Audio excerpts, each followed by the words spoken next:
Well, welcome everybody. Racing on Tuesday will be down at Hollywood Bets Durbanville, and we're going to go through the betting. It's going to be a little bit quicker than what I did first time because some people might have noticed that I put up a preview and it had audio issues. So back we go to the well again, but at least we'll be a little bit more versed in what to expect this time round. So let me share with you the betting for race one.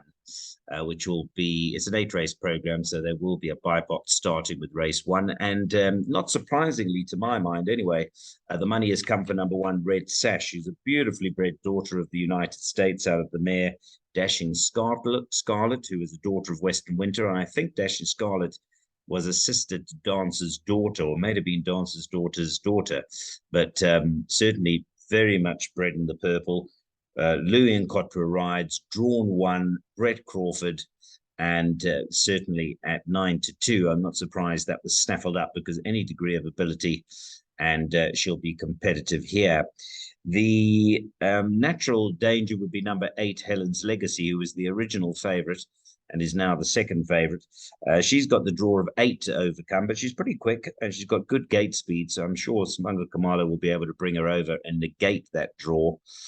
So maybe the outcome of this race will be decided in the first 200 meters, because if number 8, Helen's Legacy, can get over from that 8 draw with the experience under her belt, she might get first run on the field. But certainly I'd respect number 1, Red Sash. She clearly has ability, and that's not a surprise if you look at her pedigree. Number 4, Country Times, interesting for, amongst others, Chase Liebenberg. I was actually on course with it last run, and he was telling me, Chase, how unlucky she's been. She's one of those horses, fillies, that just seems to find trouble. And she certainly did that day as well. And she came late again for 4th, but she's been frustrating. But I think she'll run well from a 4 draw for Gareth Wright. That's race 1. The key for the buy box could very well be the first time, number 1, Red Sash. Let's move on to race 2, which will be the opening leg of the place accumulator. This is a small field, and very simply, I think it'll be dominated by the Snaith runners. Number 1, Ciao Bella, hasn't really reached the heights of that debut performance, but I think it's within her, and I think she'll run particularly well tomorrow. And looks like the natural danger to the favourite, number 3, Quinta's Light, who's a year older and is therefore got the experience, obviously, and also the money's come for her. She's run against some very useful horses. So for me, 1 and 3, 3 and 1 should get you covered in the first leg of the PA. On to race 3. And well, let's start by the fact that there's a couple of horses that have been gelded here.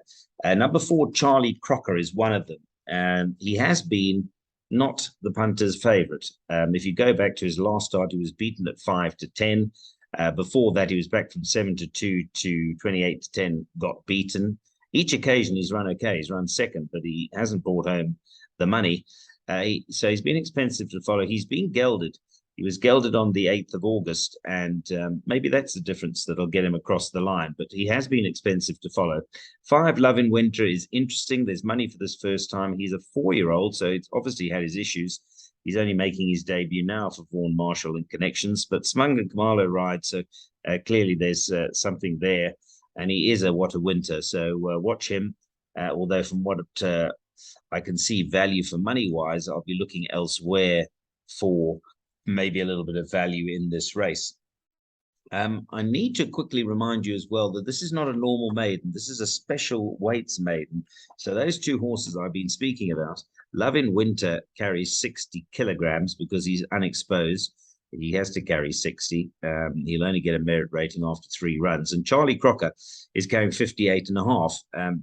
But he has obviously had the runs under the belt. He's rated an 81.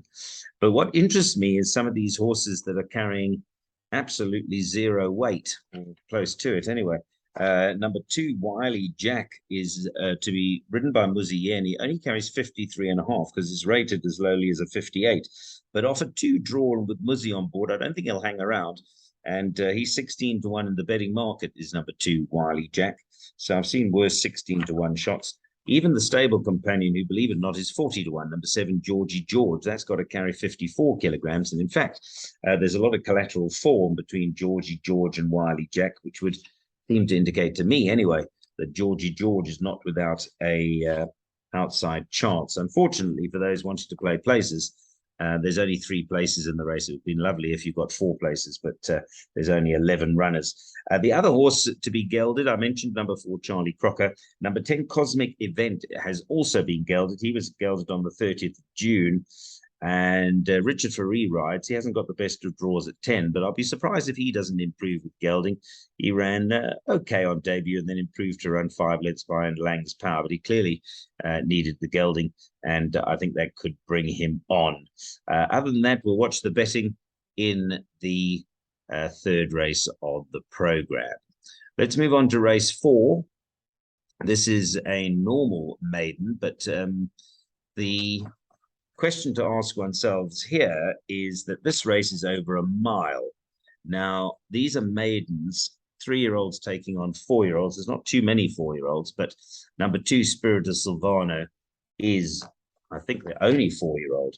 But it's significant that he will carry 60 kilograms and all the 3-year-olds 57, because at this time of the year, the 3-year-olds should be getting 8.5 kilograms. As I've just told you, they're only getting 3. So theoretically, Spirit of Silvano is 5.5 kilograms better off at weight for age.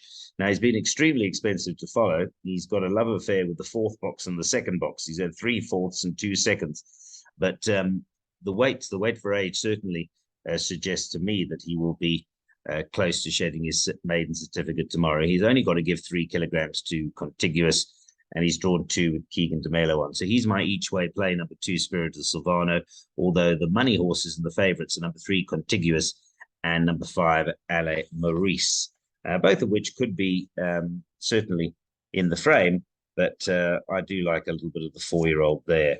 Just to see if there's anything else that I wanted to mention. Well, the other one is number 11, of course, to go down a little bit here. That's also at 3-1. So that's why I prefer the 4-year-old, who's at 4-1. A lot of 4s going on there, and he likes the 4th box. Let's hope he doesn't run 4th again. Number 2, Spirit of Silvano, my each-way play there, being the older horse. Let's move on to race 5, and that seemed to disappear. So we'll pause quickly and see if we can sort that out as we move on to race 4. Right, we're back, resuming. I think it's because it went past midnight, so that website seems to be updating. So as a result, I've now got, as you can see, the soccershop.bet price, not price boosters, the betting. We'll do a price booster tomorrow. Let's have a look at that race. So that was race 4 I was talking about, which is where Spirit of Silvano is actually 9-2 in the betting market. Let's move on to race 5 then, and well, here is a maiden plate for fillies and mares. It's not a special weights maiden plate. Number 3, Happy Chance, sets a very high standard. She's beautifully bred. Similar to the horse that there's been money for in the first race with Crawford and William Cotler. This is a Daughter of Dynasty out of a Captain Al mare.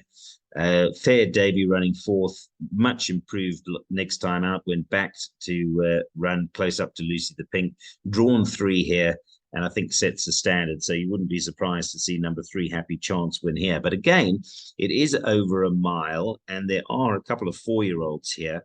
Let me quickly highlight those. So you've got here number 4, Princess Louisa, Princess Louisa, who is a 4-year-old, and not the worst form in the book. A couple of starts, she was drawn 12 out of 12, 10 out of 11, so she'll benefit from a 4 draw this time round, and she's a 4-year-old. And then number 5, Fallow Ancora, who's got average form, but again, she's well in at the weight for age, going over a mile here. But 3, Happy Chances, young and improving, as is number 7, Love Rules. Just an interesting aside to Love Rules. When she ran behind Perella, she actually ran behind this horse, number 2, Lady of Gold. If you go and have a look at the Perella form, Lady of Gold then ran an absolute stinker behind Lucy the Pink, but clearly that wasn't her run, and she's drawn 2 here with Muzzy on board. The jockey last time reported that she felt a miss, and there was nothing detected. But just on straight form, Love Rules was beaten by Lady of Gold. On that form, Love Rules is 2-1, Lady of Gold is 22-1. So we can see where the value lies there. Beyond the horses that I've mentioned, There might be a couple of other lurkers. Number 1, Fields of Green, opened up 10-1, has eased out to 16-1. What I liked about her is Glenn Cotson's 2-year-olds were pretty useful last year. This is a newly turned 3-year-old who hasn't won yet, but she improved considerably at her last start behind Meta, who has subsequently come out and won again, and Frank before. Calvin Haverbride's drawn 1, which will be of a good favour for her. And the only other horses to mention, number 8, Dream Spirit, perhaps, who's got blinkers first time, and Cabela Matsuyama rides from an average draw of 8, but it hasn't been able to crack a draw so far anyway. It's been drawn last 2, 7 out of 10, 8 out of 9. So Happy Chance, clearly the horse to beat, but if she were to fluff her lines, then I would imagine there could be a surprise somewhere along the line there. Remember these 2 4-year-olds, the 4 and the 2, and sorry, the 4 and the 5, and the well-drawn number 1, Fields of Green, in that race. Right, let's move on to race 6 is where we're going to now. Excuse me. Race 6. Well, number 3, Le Morne, is a son of Futura who was pretty impressive on debut. I'm not too sure statistically how many Futuras win on debut, but you've got to be pretty useful to do that, because Futura generally, you know, they're looking for a bit of a trip, and he won on debut over 1400. Very impressive he was too, and there's no reason to suggest he can't pick up and continue with that. What's interesting here is both Le Morne and Inamorare, the second favorite, 3 and 4, beat Donderstorm. If you have a look at the weight turnaround, Le Morne beat Donderstorm by 3 parts of a length, but was receiving 3 kilograms. Inamore, you know what I'm talking about, beat Donderstorm by a length and 3/4, getting only 1 kilogram. So that, if they were level weights, would suggest that Inamore would be the horse to beat. But of course, Le Morne is getting 2 kilograms from her, because he carries 58 and Inamore carries 60 in this classified stakes. Does the race stop there? I think you've got to respect Colloidal Gold, who has got Smunga Kamalo on board and is drawn pole position 1. And he's, though, got to carry 62 kilograms. So it's an interesting dilemma for punters as to where the money is likely to be and go to, and who's carrying what weights. The horse that I do want to mention is number 5, Demelza, down here, only because she's a filly, and she looks pretty well in here to me, because the protagonists, and here they are, Le Morne carries 58, Inamorare carries 60, and Colloidal Gold carries 62. Demelza, who is, yes, a filly, but a year older, so she's a 4-year-old filly, the others are colts, 3-year-old colts, carries only 55 kilograms, and I thought she was quite well in this kind of race. So that would be my Ruffy lurker in the race, number 5, Demelza. But an interesting race, and if I was to stick my head out of these 3-year-old colts, probably number 3, Le Morne, at the weights and the draw. Let's move on to race 7. These are the last 2 races on the card, and we will get to that now. Let's hope that hasn't disappeared. No, here it is. Right, so At My Command is the favorite here.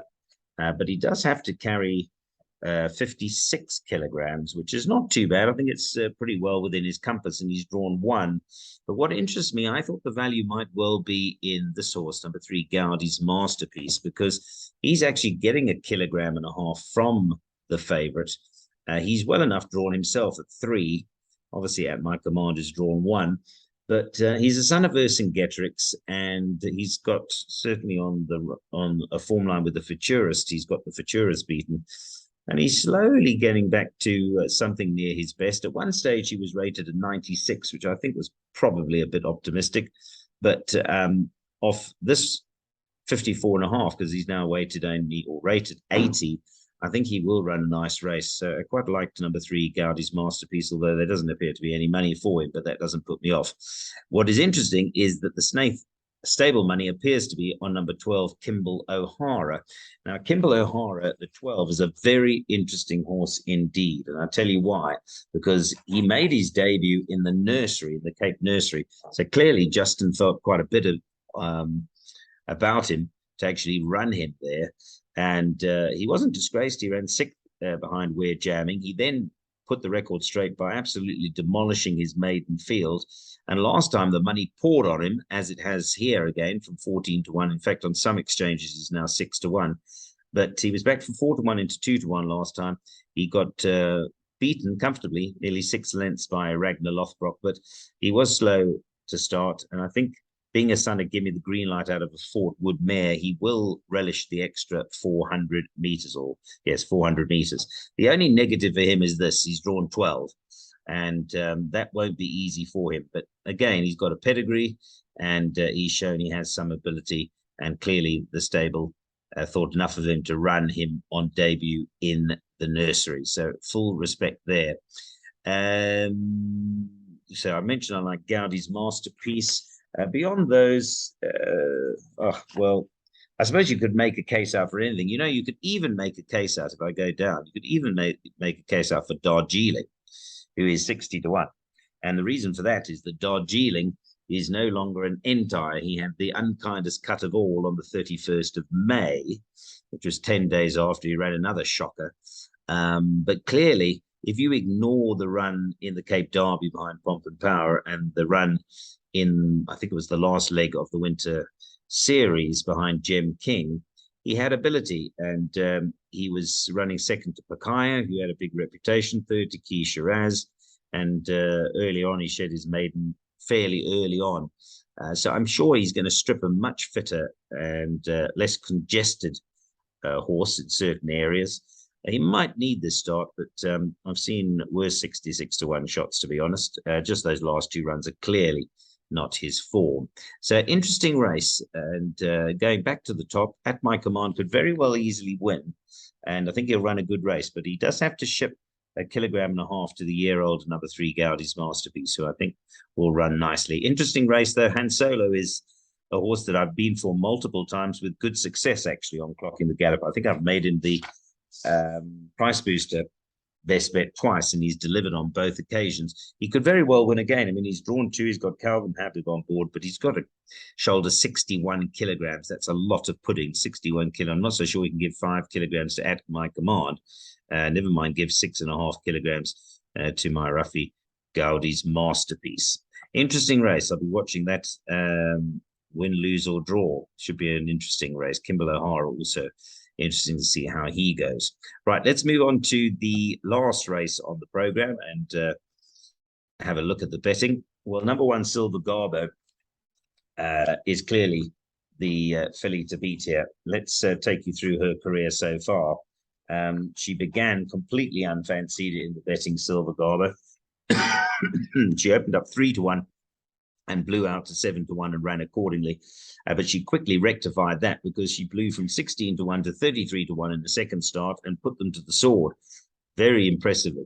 Not surprisingly, if you have a look at her pedigree, she's a daughter of Silvano out of that Trippy family, and Richard Ferree rides from a 1 draw. So she could be anything. She could be on the up and up. And this race is over 12.50. A couple of roughies to consider. Well, obviously, if you have a look at the betting, number 8, Lady Silvano, and Philosophize are in there. 2 Seeking Pieces, interesting, drifted from 5 to 1 to 7 to 1 and has been extremely disappointing and expensive to follow. But what I will say is that I think Durbanville will suit her. Mike Stewart knows how to train, and he generally has good success at Durbanville. I felt the last 5 or 6 starts when she was up the straight, Seeking Peace, that she was probably crying out for the turn. And she gets it here, and she gets Manga Kamalo on board. So although she's drifted from 5 to 1 to 7 to 1, I think she should run well around the turn. And then my roughie in the race, beyond obviously Silver Garbo, which I mentioned sets the standard, my roughie is number 5, Veronique, who, again, somewhat similar to Seeking Peace, might benefit from the draw. I watched her penultimate run, actually, with Greg Enion. And Greg was left scratching his head because his stable companion, who runs here again, number 10 Fly to Rio beat it. And he did say to me that of the two fillies, Veronique is the better filly, but that didn't pan out that day. And Veronique is one of those, I think she's very frustrating for Greg. She just doesn't seem to put it in. But maybe this is the combination she needs. Durbanville, which is there for the turn, 52 kilograms.